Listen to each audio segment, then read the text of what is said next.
Hi, Firebirds. We are ready to start Chapter 1 of Stranded by Ben Michelson. Again, this is read with special permission from the author and publisher. Thank you for allowing us to do this. Chapter 1. Coby Easton remembered her first life. It had ended 4 years ago with the accident when she was 8. Only one thing could help her forget that day: the ocean. If Coby had an accident when she was 8, and that was 4 years ago, how old is she now? She flexed her wrist to rev the 10-horse outboard and circled toward home. Her dinghy surged forward, bucking against the choppy waves. Sheets of spray lashed at the bow. It was late, and her faded one-piece swimsuit did little to ward off the chill edging the breeze. In the bow, a cobia curled around in a circle. The big fish had fought for nearly a half hour before tiring. Ahead, the sun hovered above the horizon like a glowing balloon. By now, Mom would be worrying herself into a knot, Coby thought, aiming the dinghy toward the east end of Lonesome Key. She called the small inflatable boat Titmouse because it made her feel like one. A tufted titmouse was a happy-go-lucky, scruffy little bird that played on the ends of twigs hanging upside down. That's what the dinghy did. It helped Coby swing upside down in life. Holding the bow line with her free hand, she grinned. The salty spray stung at her lips and cheeks as she tilted her head back. Her long brown hair whipped itself into tangled strands. Out here, there were no problems, no rules, no homework, no parents arguing. Out here, Coby could even forget the accident. She looked down at the space below her right knee. Her right foot should have filled that hollow void, but it didn't. She could still feel the phantom foot, still bend the missing ankle, still feel it cramp, still feel an itch between the toes, but only in her mind. Her leg ended in a fleshy stump halfway down her shin. So what do you think Coby's accident was? It sounds like something happened and now she is missing her foot halfway down her shin. Her artificial foot bounced about in the netted pocket beside the seat. She called it her leggy. She would never call it her leg. On shore, she might need 2 feet, but in this flat, watery world, Coby didn't have to wear the chipped and phony-looking chunk of plastic. Out here, there was nobody to stare, nobody to whisper. Out here, she could try and forget that day when a speeding car had wrecked her bicycle and her life. So what happened? What was Coby's accident? Coby squinted into the wind. Ahead, the Florida Keys rimmed the horizon. Southward, the ocean stretched forever until it bumped into a faded blue sky. Nothing in all the world seemed so desolate and empty. That was only how it looked, Coby mused. That was only the top. A strange and eerie world lurked below the surface. She let her gaze sweep the horizon. The ocean was so big she could see the curving of the earth. Someday, she wanted to go over that curve and beyond and never come back. Someday. That makes me think about that new Disney movie, Moana. Moana felt the same way. She wanted to go out and explore and see what was behind or beyond that horizon. Speaking of, I'm wondering what this setting is. We had a couple of clues. We know we're on the ocean. The setting, she's aiming towards home. She's in Lonesome Key, I think. Yep, Lonesome Key. Pointing towards the Florida Keys. So where are we? What's the setting? With her head turned, Coby did not see a dark shape roll in the swell directly ahead. Not until it was nearly too late. She swerved sharply and braced for impact. The dinghy veered out of control and pitched to a stop. Nothing hit. A stern wave rolled up from behind, rocking Titmouse dangerously. Coby lost her balance and fell onto the slimy cobia. A wave washed over the side. The motor stalled. With the water sloshing about, Coby scrambled to her knees and peered over the bow. Bright reflections glazed the surface. Was she imagining things? No, she whispered. Something black had broken the surface. Squinting, she searched. Long seconds passed, then minutes. Finally, she turned back to restart the outboard. That's when it happened. Air exploded. Beside the dinghy, a fin broke the surface. Coby spun around. Shark! She gasped. The fin rose higher, exposing a torpedo-like body that stretched nearly twice the length of the 10-foot dinghy. Coby stared in disbelief. It wasn't a shark, nor was it a dolphin. It was a small whale drifting ghost-like in the rough water only yards away.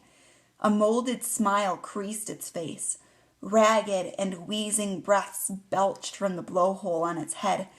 Coby wrinkled her nose and turned away from the rotten smell. So, Coby thought that a shark came up out of the water by her boat. Remember, she saw something come up. She swerved the dinghy to try to avoid it, but she didn't hit anything. Water splashed over the engine and made the motor stall, meaning she can't move anywhere right now. So she thinks that it's a shark. She sees a fin break the surface, but now there's this creature. She sees that it's not a dolphin, it's not a shark, it's a whale, and it is twice the size of her 10-foot dinghy. You are probably about 4 feet tall. So how many of you do you think we would need to be twice the size of a 10-foot dinghy? Well, what's 2 10s? 10 and 10, 10, 20. So if we have 20 feet and you're 4 feet tall, I wonder if you could do some repeated addition to find out how many of you we would need for the size of this whale. Okay. When she looked back, she spotted tangled shrimp netting knotted around one flipper. And if you're maybe 5 foot tall, you can do the same thing. You can do repeated addition to figure out how many of you would be in this 20-foot long whale. I digress. When she looked back, she spotted tangled shrimp netting knotted around one flipper. Another section of net had snagged on the animal's broad tail fluke. Tight knots and deep raw cuts served as grisly proof of how long the whale had struggled. Wild, glassy fear glinted in its eyes. Fear and something else. Coby had seen the same haunted stare once in the eyes of a manatee. Hit by a boat, the gentle underwater sea cow had rocked helplessly against the shore before dying. Coby dared not leave to get help. In rough open water, it would be hard to find the whale again. Don't give up, she said, looking about. She had to do something, but what? Her gaze fell on the sheathed diving knife bouncing against her plastic leggy. Also, in the side pocket were her dive mask and fin. What is Coby going to do with this knife? What's the problem with the whale? It's all caught up in what? And what is Coby going to do to help? Quickly, she grabbed the sharp knife. The strong ocean breeze and the tidal current were drifting her away from the whale. Using the oars, she paddled carefully back alongside the massive creature. If it thrashed its tail, Titmouse could capsize. The whale's barrel-like body was swollen and puffy. Its tail looked like a smooth and worn mud flap off a big truck. Coby leaned out and grabbed a strand of nylon netting. Gently, she pulled. Easy, fella, easy, she whispered. Again, the whale puffed hard. The misty breath caught Coby in the face with a rotted, musky smell. She cut at the netting with the knife. Instead of struggling, the whale hung still, listing sideways. It appeared dead except for the fear-glazed stare and sporadic breathing. Every breath rasped. A big wave rocked the dinghy. Coby slipped forward, grabbing for the bow line to keep from falling overboard. It was hard, bracing herself with only 1 foot and her stump. She kept hacking at the web of nylon. Accidentally, she nicked the whale's rubbery black skin. Blood oozed from the cut. There were many other scrapes and cuts. Some had grown over with white, puffy skin. Some glistened red. The deepest cut circled the right flipper. There was netting. There, the netting had cinched so tightly that an inch-deep gash spread open. Leaking blood clouded the water. Coby fingered the knife nervously. Ocean currents carried smells like the wind. Sharks a mile away could zero in on the faintest trace of blood. Healthy, a whale could kill a shark. Wounded like this, there would be little fight. Injuries sure wrecked lives, Coby thought bitterly. She kept slashing at the stiff and tangled nylon. As it fell away, she threw the loose strands into the dinghy. This nylon netting would never trap another animal. Time stood still while she worked. Coby's arm muscles throbbed and her stump ached from being bumped.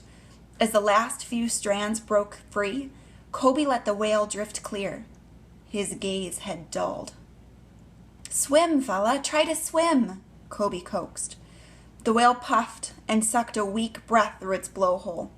Barely had the little valve of skin closed on its back when a wave broke, tilting the whale on its side. He flopped weakly and righted, blow gasping another breath. Coby raised a worried look at the sun sinking into the water. Mom would be having guppies.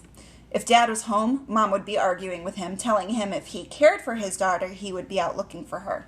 Dad would be making Mom more angry by telling her to quit worrying like a mother hen. Coby wished her parents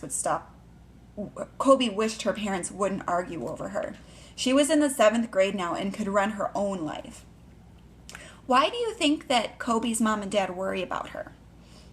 They let her go out in the boat. She's in 7th grade, we find. But why are they worrying? Why does Mom want Dad to go get her? And why does Dad want Mom to stop worrying? What do you think? She used the oar to keep herself alongside the whale. Each frantic breath sounded loudly with high-pitched squeaks and whistles. Then the whale arched deliberately and let out a creaky hinge sound. Its gaze grew intense. That's when Coby first glimpsed something attacking the whale's belly. It looked like a small shark. The water's reflections made everything shimmer and dance in distorted patterns. Coby worked to position herself so the sun did not blind her. If it was a shark, why did it just hang there? It should be twisting, ripping, and tearing, trying to kill. Maybe it knew its prey was dying. The whale convulsed, trying to shake away the attacker. Suddenly, a bloody cloud muddied the water. Coby scrambled forward. "Don't kill him!" she shouted, her voice quavering. Desperately, she stabbed the oar into the water, trying to hit whatever was attacking. She missed. The clouded water made her afraid she might strike the whale. Shaking, she waited in the bow, the oar held ready above her shoulder like a spear. And that is the very dramatic end of chapter 1. So, Coby is ready to attack this shark that's attacking the whale. What would you do? Now, I have never been in a dinghy in the ocean by myself. So I think Coby's experience is a little bit more than we probably have because we don't live in Florida. So I don't know that I would be brave like Coby. I think that I would be a little bit more frightened of falling overboard or getting hurt myself.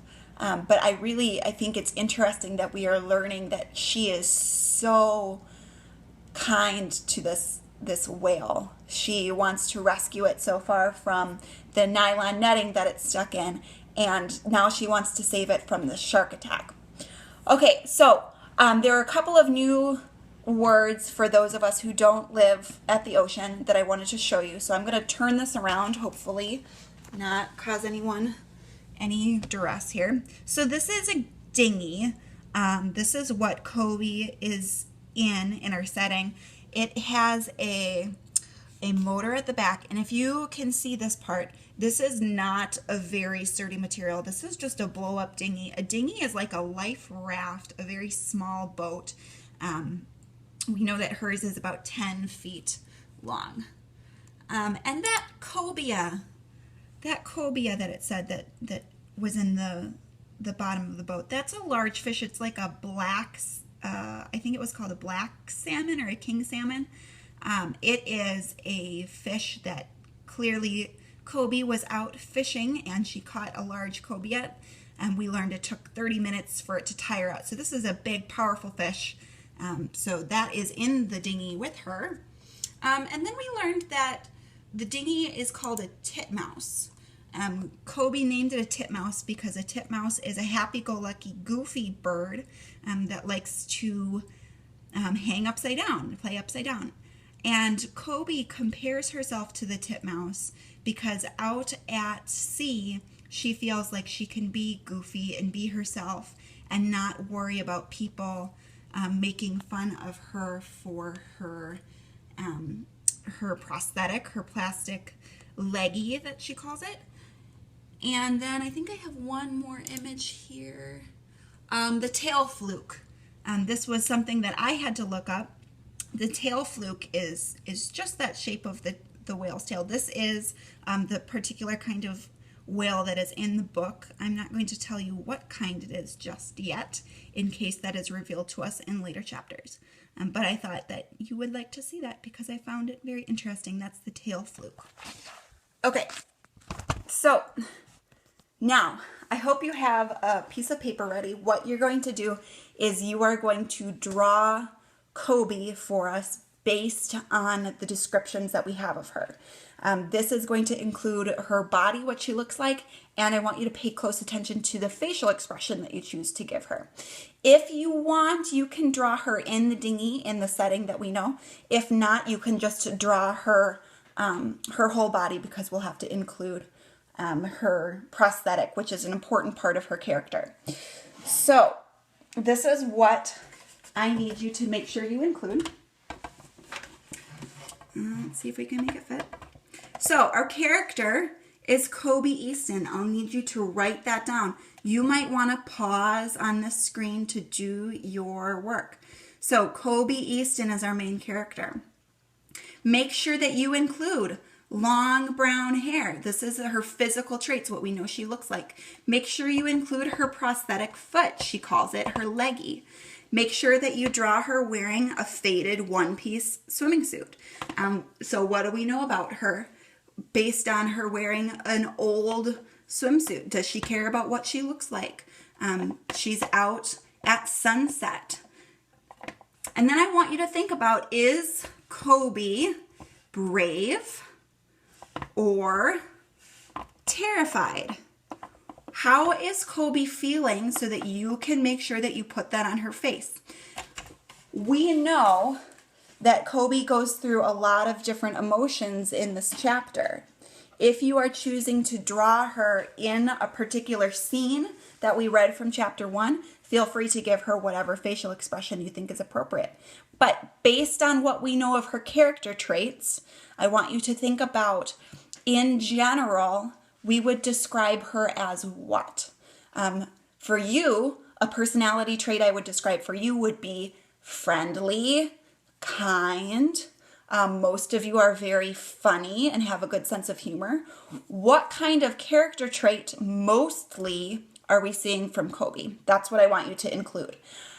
All right, I hope you enjoyed chapter 1. Please send me your work. I'd love to see it either in Seesaw, send me an email, ask me any questions in the comments, and I'll see you next time with chapter 2.